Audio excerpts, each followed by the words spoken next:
In all, United had 28 shots on goal to show for their 2 goals against a top-4 rival, let's not forget. And you touched upon it, Michael. Was that arguably their best performance of the season? Yeah, I thought it was, and Owen touched upon the reason that it was only 2, and that was the goalkeeper, Lloris. He made a string of very good saves. I thought they were dominant throughout. All those shots that you just mentioned, Manish, I mean, that's good going against any team, certainly one of Tottenham standing. So I think, Erik Ten Hag will be very pleased with the progress that they're making. The one blot on their copybook, obviously, was getting a good beating by Manchester City, but apart from that, they're flying. They're doing really well at the moment. Oh, and what impressed you in particular about that performance today? Well, first of all, keeping a clean sheet. Any team that's got Harry Kane and Son in it, and you're keeping a clean sheet. I thought Martinez and Varane were fantastic. David De Gea barely had any work to do. Hugo Lloris on the other end, he had to make 8 saves. That's the second most of any keeper in the season. So 2-0 probably could have been, we said before, could have been anything, 4, 5 or 6. So I thought United played great, and that was probably the football that I think United fans probably would have anticipated, the Ajax football that Erik Ten Hag played at Ajax, that whole brand of football where they dominated games in possession and they're aggressive, they scored goals. And that felt like the most Erik Ten Hag performance really we could have expected from his Ajax side. And it's come to United now, and I think that bodes well. I think United fans will be absolutely delighted with that. Yeah. The timing of the nature of that performance, I suppose, is also quite crucial, the fact that they go to Chelsea at the weekend. Yeah, well, as I mentioned before, I mean, they've already played Manchester City away, then they've played Arsenal, Tottenham and Liverpool, in the first 10 games or so of the season. And now it's Chelsea. So, I mean, once they get through that Chelsea game, you'd like to think there's a little bit of calmer waters, let's say, in the future. And but notwithstanding that, they've been picking up results anyway, and they're starting to look like a team at long last. I think there's still lots to come from them, don't get me wrong. They don't look like the finished article, but, there's a few good teams that they've played at home and they've swatted them all aside. Yeah, let's have a look at the first goal by Fred. I mean, there was a huge deflection, it has to be said. But what it does do is, it kind of almost shows his renaissance, does it not, within this Ten Hag lineup, Owen? Well, it does. I mean, look, with Fred and Casemiro at the base, Bruno can be the creator there. I thought Casemiro was brilliant, but Fred, then he can arrive in the box later on. OK, it's a fortunate deflection, Mo, but obviously the template and the blueprint's there for them. Yeah, I mean, at this point, Lloris was saving virtually everything that came to him, but he had absolutely no chance with this. I mean, this takes a deflection and literally scrapes the paint of the post. No question at all that the goalkeeper can't do anything about that. Very unfortunate, but again, it's the pressure that Manchester United were putting on Tottenham, and no one can say that they didn't deserve that lead. Yeah, it's no coincidence that Fred is flourishing, shall we say, with Casemiro. The two, of course, play for their national side. Does it always translate that way, from international to club level? Not always, no, but they're both experienced players. I mean, I defy anybody that's half decent not to be able to play alongside Casemiro. He just reads the game so well. He must be a joy to play with. That experience, that know-how, that winning mentality that he's got. And Fred, lots of people can ridicule him. Lots of people can say he's been indifferent, let's say, in a Manchester United shirt. But, he has got a place in this squad. He can, show at times some good play. And obviously, Ten Hag, fancies him at the moment. So I think Casemiro is here to stay, whether it's McTominay or Fred. But I think he likes that formation with 2 sitting players. And then they've got so much attacking ability. And as we touched on all the shots that they had today on goal, they necessarily need any more, potency coming from midfield. They're creating enough already. What do you think, Owen?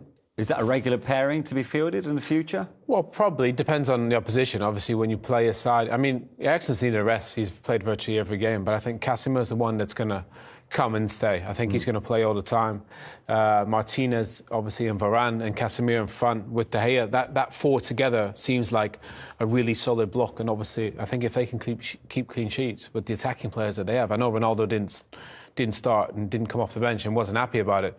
But the point is, the team look really settled today, defensively, in possession and attacking-wise. So that bodes well, and I think Casemiro he's going to play. That's a fact. He looks such a natural in there. When you've won 5 Champions Leagues, Mo, you probably have the right to start every game, don't you? Yeah, and I was going to say it was a slow start, but it wasn't his fault, really. Manchester United were winning games when he first signed. So it was hard for Ten Hag to get him back in there. As soon as they got beat by Manchester City, of course, that was the right time. That was the excuse to get him in. Some might say, well, you should have played him against Manchester City. Might not have been beaten as badly as they did. But he's there. He's there to stay now. He's a top world-class player. As for 2-0, Bruno Fernandes, heavily involved throughout the contest, always in the ear of the referee, as almost we've become accustomed to see. But talk to me about the quality of his finish. Yeah, I just love this type of finish. When people are calm in front of goal, when they pass it into the biggest area of the goal. The ball comes from actually quite quickly, but he already knew what he was going to do. And he actually uses Eric Dyer there to just guide it round. I think he thought he might get the pass here, so he was already setting up for it. But then when it ricocheted off Dyer, it's just a side foot into the corner, and accuracy beats power every time for me. I mean, he's a fabulous finisher. In terms of that final pass and finishing, he's exceptional. I think when he's kind of the focal point, where he's got the defensive blocker behind him with Fred and Casemiro, then he can just go create. He's got license to drift everywhere. Anthony had a good game. He looked sharp, probably his best game. I know he didn't score, but I thought he did a lot of things really well. Obviously, Marcus led the line as a number 9. They just look really solid, and I think Bruno, when he's the guy, everything kind of runs through him, I think he enjoys that. That goal sums up his quality. Would you class Bruno Fernandes as a midfielder? There's a reason why I ask. An attacking one. Well, I'm guessing he's the highest scorer midfielder. I'll tell you why. Midfielders, because for United have scored 3 of their 15 goals this season, and they need more goals from that middle third. I mean, obviously Fred's chipped in with a touch of fortune about it, but is that something that Ten Hag will be looking more for? It's difficult with teams because, you look at one of the best teams over recent years in Liverpool, tell me a midfielder that scores many goals in that team. Fabinho doesn't score many. Henderson doesn't score many. Well, none of them score many for that matter. But they have got full-backs that score and create a few goals, and then they've got, their front 3 and whoever comes and replaces them. So I think it depends on the dynamic of the team and how they work it. And I think Manchester United aren't going to turn into that. Certainly if Casemiro is playing all the time and Fred's playing all the time, and I know Fred scored today, but they're not going to be prolific. So I think they are going to rely on their front players more so. Owen? Yeah. As a midfielder yourself, what do you think? No, it's a good point, but Mo makes the right point. The team has to be successful, and you need to get the goals from somewhere. You look at Liverpool, all that front 3, they were scoring, 25, 30 each. For United now, you look at it and go, Martial, is rarely fit, doesn't really score consistently. Marcus has some great games, but the goals aren't really there that you'd like.